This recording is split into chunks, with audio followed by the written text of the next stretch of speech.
Bab 1 dari Kitab Miskatul Anwar yaitu, Hakikat Cahaya.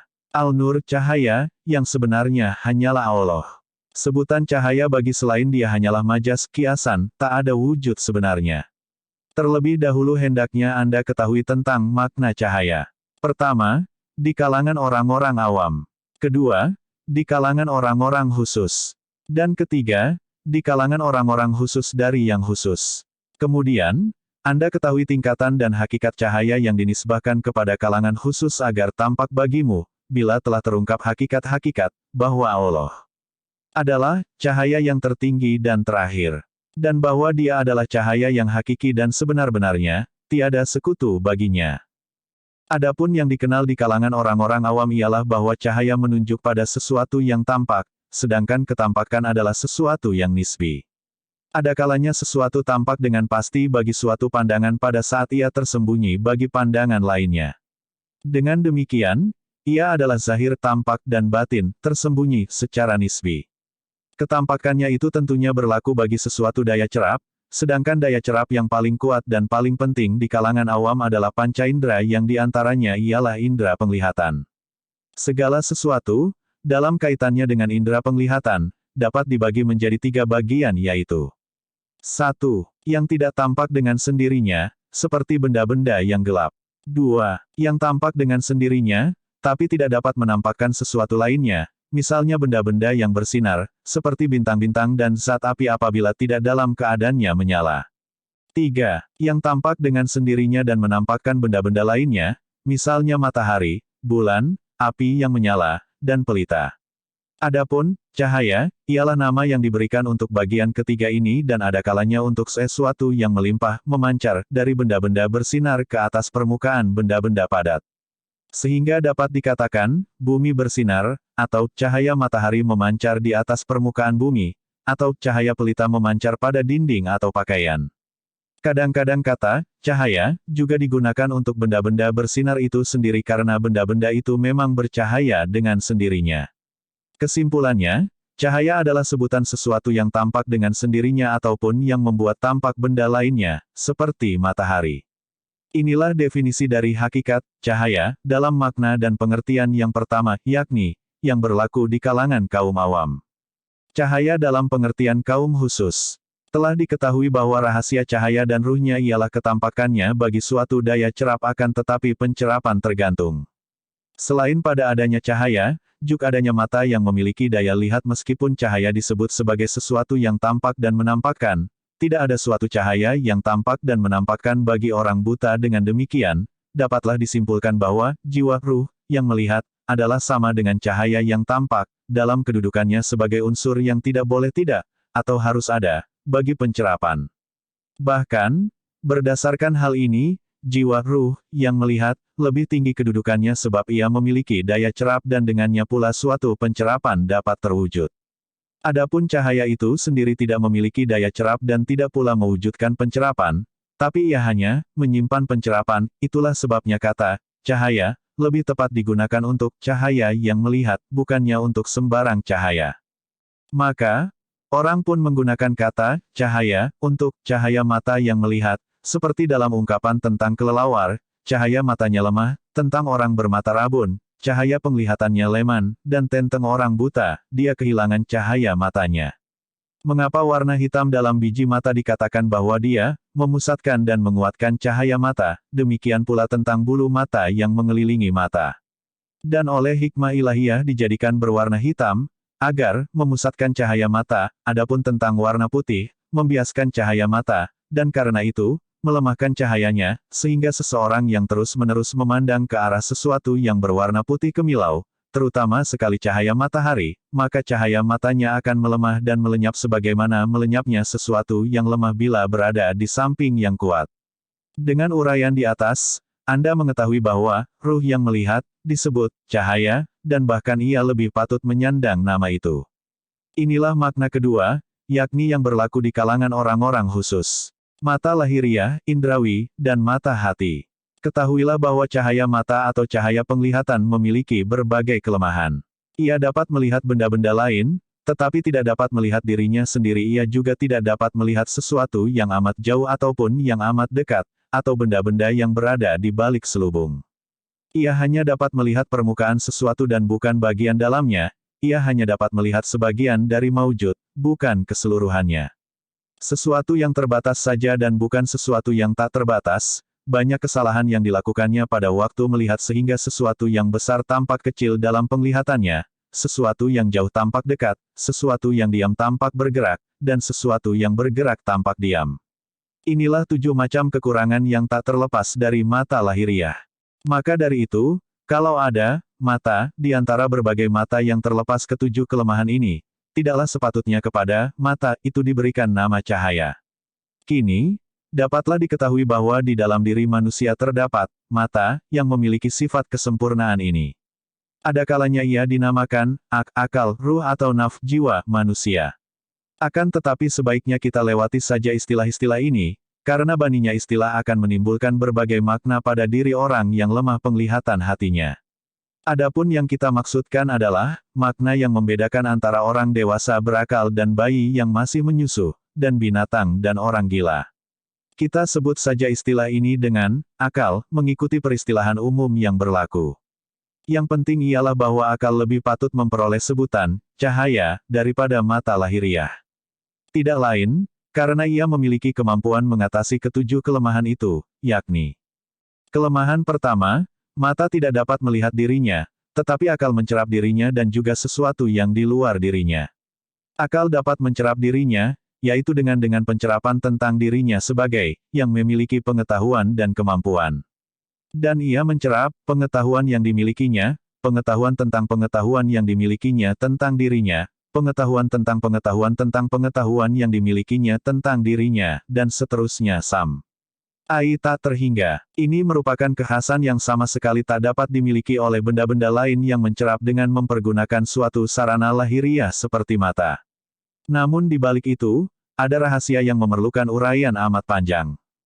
Kelemahan yang kedua, mata tidak dapat melihat sesuatu yang terlalu dekat atau terlalu jauh darinya, tetapi bagi akal, dekat dan jauh tidak ada bedanya.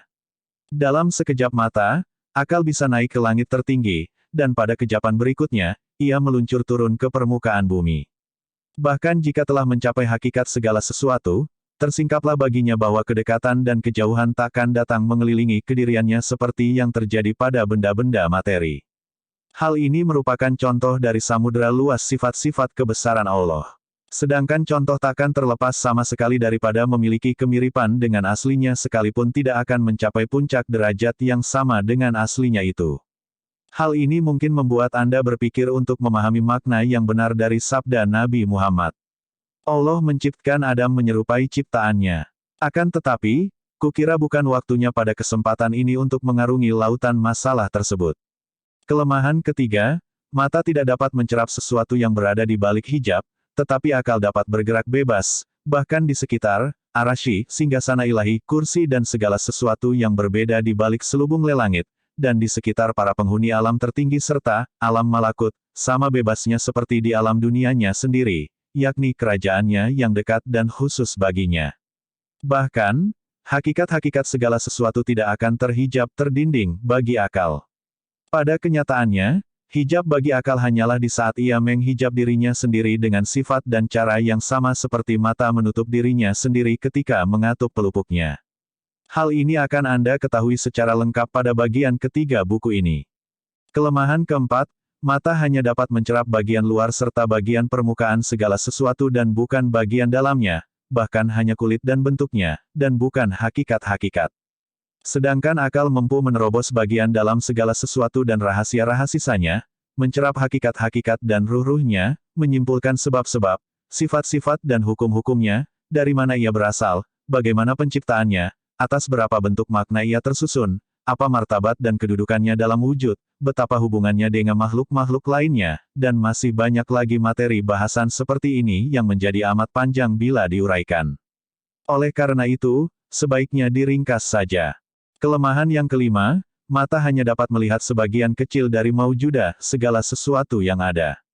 Ia tidak mampu menjangkau yang makul dan mahasus, yang dapat dijangkau oleh akal dan perasaan, semuanya, yang berada di luar penglihatannya.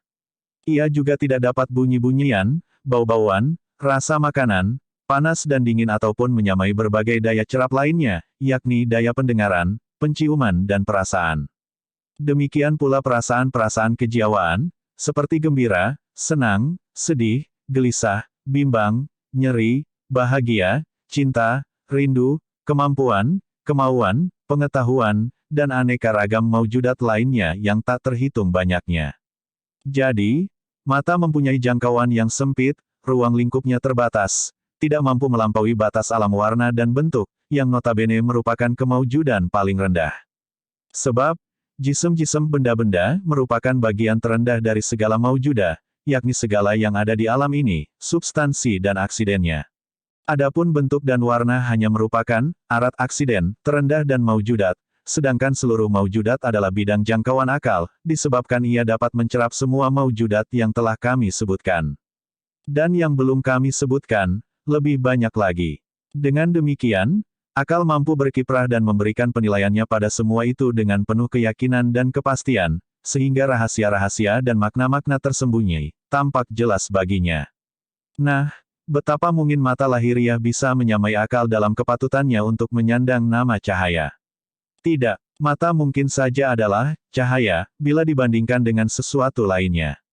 Tapi ia sesungguhnya adalah kegelapan bila dibandingkan dengan akal, bahkan ia adalah satu di antara banyak mata-mata spion yang ditugaskan oleh akal untuk mengawasi khazanahnya yang paling rendah, yaitu khazanah warna-warna dan bentuk-bentuk, agar ia, mata, melaporkan berita-berita itu semua, sehingga akal dapat menetapkan penilaiannya dengan pikirannya yang tajam dan keputusan yang berlaku.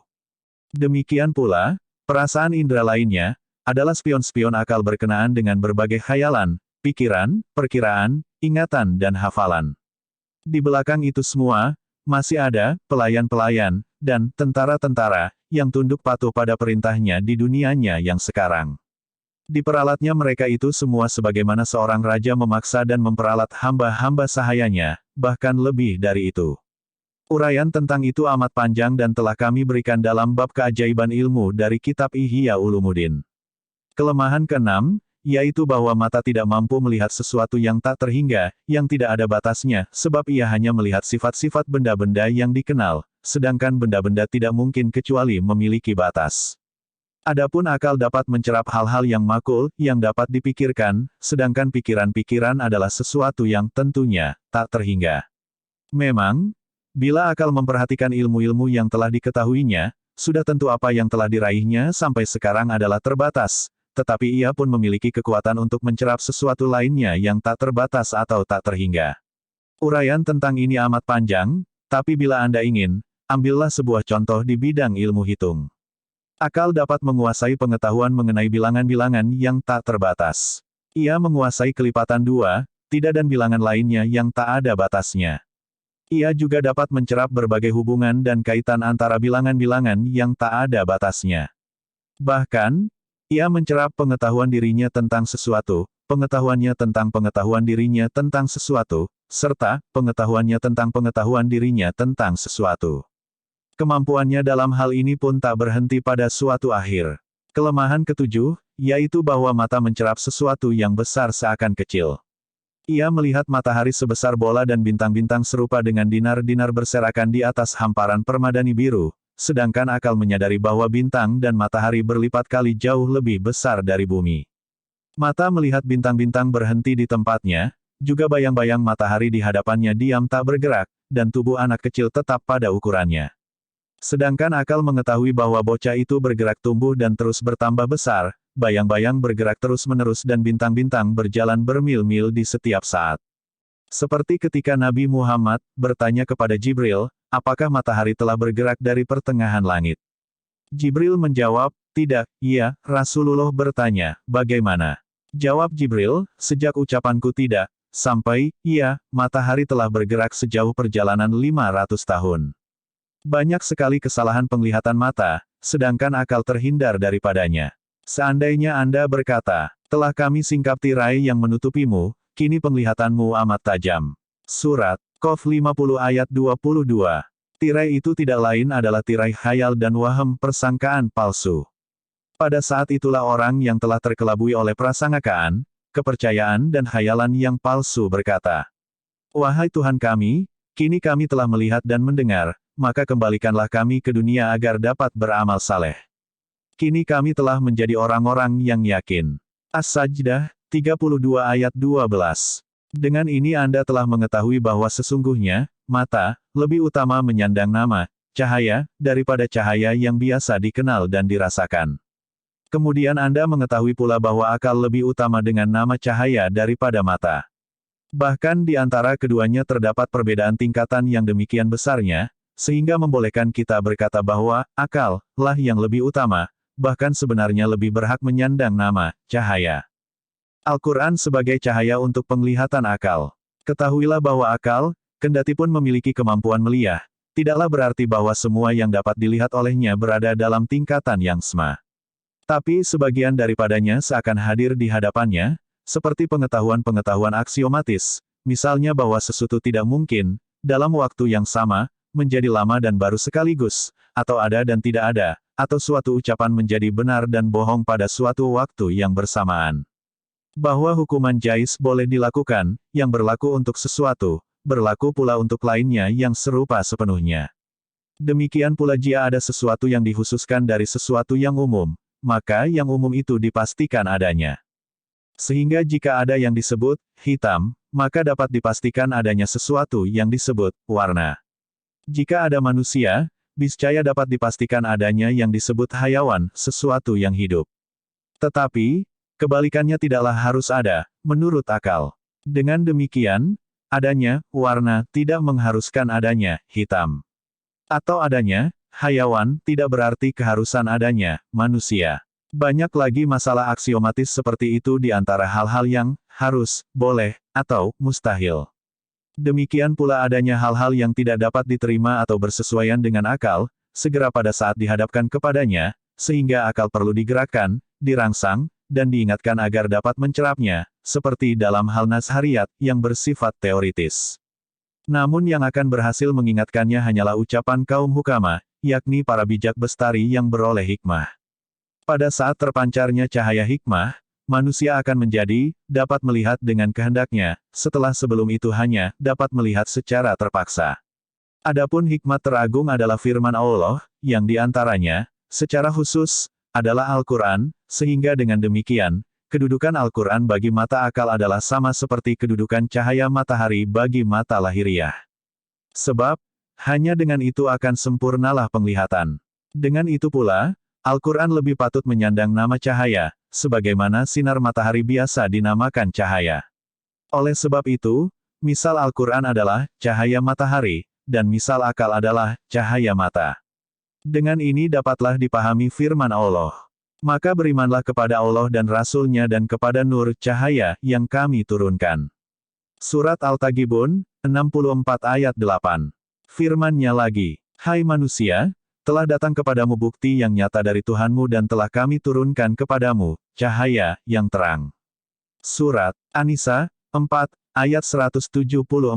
Alam syahadah dan alam malakut. Telah Anda ketahui kini, bahwa ada dua macam mata, yakni lahiriah dan mata batiniah, mata lahiriah dari alam indriawi dan alam kasat mata, alam al-his was syahadah, dan mata batiniah dari alam yang lain, yaitu alam malaikat atau alam malakut. Masing-masing mata tersebut mempunyai matahari dan cahaya, yang dengan kedua-duanya daya penglihatannya menjadi sempurna. Untuk mata lahiriah, dari alam syahadah, alam kasat mata, yaitu matahari, yang dapat dicerap oleh indera. Untuk mata batiniah, dari alam malakut, yakni Al-Quran dan kitab-kitab Allah yang telah diturunkan. Bila hal ini telah tersingkap secara sempurna bagi Anda, maka telah terbukalah sebuah pintu dari pintu-pintu alam malakut. Dalam alam ini terdapat keajaiban-keajaiban yang amat memesonakan yang akan membuat remehnya alam syahadah di sampingnya. Barang siapa belum bepergian ke alam malakut dan tertinggal oleh kelemahannya dalam dasar kehinaan alam syahadah, maka ia masih dapat disebut sebagai hewan yang terjauhkan dari kekhasan kemanusiaan. Bahkan ia lebih sesat dari hewan, sebab hewan memang tidak diberi sayap-sayap sebagai alat untuk terbang ke alam malakut ini. Itulah sebabnya Allah berfirman, mereka seperti binatang, bahkan mereka lebih sesat lagi. Merekalah orang-orang yang lalai. Surat Al-A'raf 7, ayat 179. Ketahuilah pula bahwa kedudukan, alam syahada bila dibandingkan dengan, alam malakut seperti kulit buah bila dibandingkan dengan isinya, atau bentuk luar sesuatu dibandingkan dengan ruhnya, atau kegelapan dibandingkan dengan cahaya, atau kerendahan dibandingkan dengan ketinggian. Oleh karena itu, alam malakut disebut juga alam atas, alam ruhani, dan alam nurani, alam cahayani. Sebagai lawab katanya, alam syahadah, juga disebut alam bawah, alam jasmani, dan alam gelap. Tapi janganlah sekali-kali Anda mengira bahwa yang kami maksud dengan alam tinggi itu ialah lelangit, sebab memang ia tinggi dan, di atas, dalam pemahaman sebagian penghuni, alam syahadah dan alam indriawi, seperti juga ikut dipahami oleh hewan-hewan. Adapun seorang hamba Allah, yang benar-benar menghambakan diri kepadanya, yang telah terbuka baginya pintu-pintu malakut dan ia sendiri telah menjadi bagian dari alam malakut itu, maka bumi dan langit ini dalam pandangannya telah berubah menjadi sesuatu yang lain. Bahkan segala sesuatu yang berada dalam lingkup indera dan khayal imajinasi, bukanlah menjadi bumi tempat tinggalnya lagi, termasuk pula langit samawi, serta segala sesuatu yang langitnya menjulang tinggi bagi inderanya. Inilah miraj pendakian pertama bagi setiap orang yang bersalik, yang memulai perjalanannya menghampiri hadirat Allah, Tuhan Yang Maha Esa. Manusia adalah makhluk yang dikembalikan ke tempat yang paling rendah, dan dari sana ia mendaki menuju alam tertinggi. Adapun malaikat, mereka itu termasuk alam malakut, menempel pada hadirat Al-Quds, hadirat kesucian Allah. Dari sana mereka menatap ke arah alam bawah. Karena itu, Rasulullah Muhammad pernah bersabda, "Sesungguhnya Allah telah mencipta makhluknya dalam kegelapan, kemudian Dia limpahkan secercah cahaya darinya atas mereka." Sabda beliau pula, ada malaikat-malaikat Allah yang mengetahui tentang amal-amal manusia lebih dari pengetahuan mereka sendiri. Petik 2. Para nabi, apabila miraj mereka telah mencapai alam malakut, maka mereka telah sampai ke tempat pencapaian terakhir, dan dapat menyaksikan sejumlah alam gaib. Sebabnya ialah, siapa-siapa yang berada di alam malakut pada hakikat ia berada di sisi Allah yang di tangannya tergenggam semua kunci gaib, yakni, hanya dari sisinya semua penyebab adanya maujudat di alam syahada ini diturunkan, dengan perkenannya. Sebab, alam syahada adalah sebagian, bekas, atau akibat dari alam malakut, seperti hanya bayang-bayang dari seseorang atau buah dari pohon yang berbuah, atau akibat dari suatu sebab. Maka dari itu, kunci-kunci pengetahuan tentang akibat, ialah pengetahuan tentang sebab yang menimbulkannya. Berdasarkan hal itu, alam syahada adalah misal contoh dari alam malakut, seperti dalam uraian yang akan datang tentang misikat, pelita dan pohon. Sebelumnya, segala yang berasal dari sesuatu lainnya tidak akan terlepas sama sekali dari kesamaan dan kemiripan dari sumbernya yang asli, baik sedikit ataupun banyak. Hal ini merupakan lautan amat dalam, siapa saja yang memiliki pengetahuan tentang hakikat, akan tersingkap bagian hakikat tamsil-tamsil perumpamaan-perumpamaan Al-Quran, dengan mudah.